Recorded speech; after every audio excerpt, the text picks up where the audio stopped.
my name is Kendra Jones and I work in the Youth Services Department of the Kingsport Public Library. Well, welcome back to Scary Sweets. And today's sweets are going to be brownies that we turn into jack-o'-lanterns. We're going to have a little creative design with them. So here's the ingredients you need. Get your favorite brownie mix. I got dark chocolate because I prefer it. But you can get any brownie mix you want, if it's double fudge or caramel, whatever you like. We will need some oil. And again, let's follow the instructions on the back because yours might be a little different than mine. This one calls for 2 eggs, of course water that I've already got pre-measured. You will need some cooking spray because otherwise you don't want to scrape your brownies out spoonful by spoonful. That's just torturous. Then we're going to need some fun candy items. We're going to need green gumdrops and any kind of candy you like. We are using M&Ms. And lastly, you're going to need 2 things. Frosting. We need orange frosting, and it's easier just to go ahead and buy it tinted than try to do it yourself. And you're going to need some little frosting tubes, and it's easier to buy them like this already. I'm going to use black because it shows up really good against the orange, but you can use brown or green, whatever you like. And I believe that is all of our ingredients. So let's get to baking our jack-o'-lanterns. Alright, we are ready to get to the fun part, which is dumping all the ingredients. So I always cut the top off of my brownie mix or cake mix because it's a lot easier to pour in. So we're going to put that in first. And if you haven't already, be sure to preheat your oven so you're not just sitting around waiting on it. So then mine calls for a 1/4 cup of water. And let's see, 2/3 cup of oil. So always measure your water first because otherwise it will not add up. Let me get down here so I can see how much we got in here. A little bit more. Well, how about that? The exact amount of oil I had in my bottle. That was pretty cool.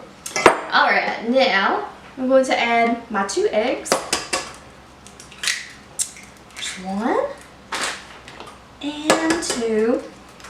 And we had an ingredient sneak onto the counter while we weren't looking. It is that yummy vanilla. And I'm just going to eyeball it. But I'd say in brownies, I would just put about a teaspoon in it because it will just make them a little bit more rich and moist. So the other items we have on the counter is going to be used after we mix. So let's head over to the mixing bowl and get all this stirred up and ready to be poured in our pan. We are now ready to mix, and you can do this with a hand mixer, but I'm lazy and like to use my KitchenAid mixer. And we'll start out slow just to let the eggs get broken up and everything. And then we're going to kick it into high gear. Just don't go too fast because I have learned it'll come flying out of the bowl and, well, I don't want to clean up that mess.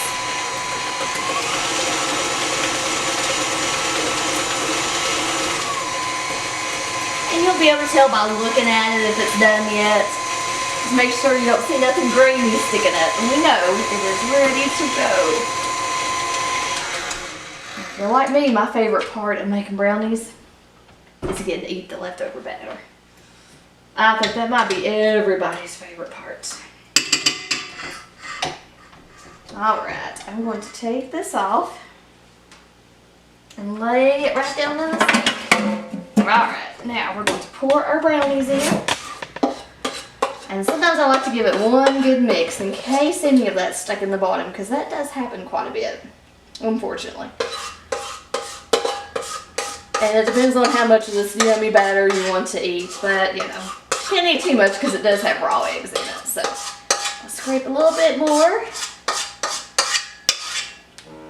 Alright, I think that is a good amount.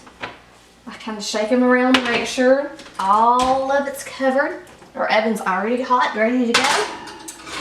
So I'm going to pop them in there for about 20 minutes, maybe 25, but you just keep an eye on how your oven cooks, and I will see you in a little bit for the best part of all. Alright, my timer has went off, so I believe our brownies are ready. They certainly look like it. Oh yes. And if you're not sure, just put a toothpick in them, and as long as it comes out clean, you're great. If it's gooey, at least 5 more minutes. But we want to let these cool for at least 30 minutes, maybe even an hour, so that we can ice them and decorate them. So I will see you in a few. Alright, here's the best part of this. We are going to decorate. So cut out a square brownie, or a rectangle, but you know, I want my pumpkin to be square. And if you have cookie cutters at home that look like a pumpkin, then you can do that too. Now I have some orange frosting, so we don't have to dye it orange, which saves a lot of time. So I'm just going to slather that on there. And if it's a little messy looking, it's your pumpkin, so it doesn't matter. And we're going to get it down the side. And we can always come back and trim our pumpkin up. Which I'm just going to cut it right there, and it makes it look a lot more even. Alright, now, here is the fun part. We get to put a face on our pumpkin. So, I'll get my fingers clean. We've got our black icing. So I think I'm going to make 2 big eyes.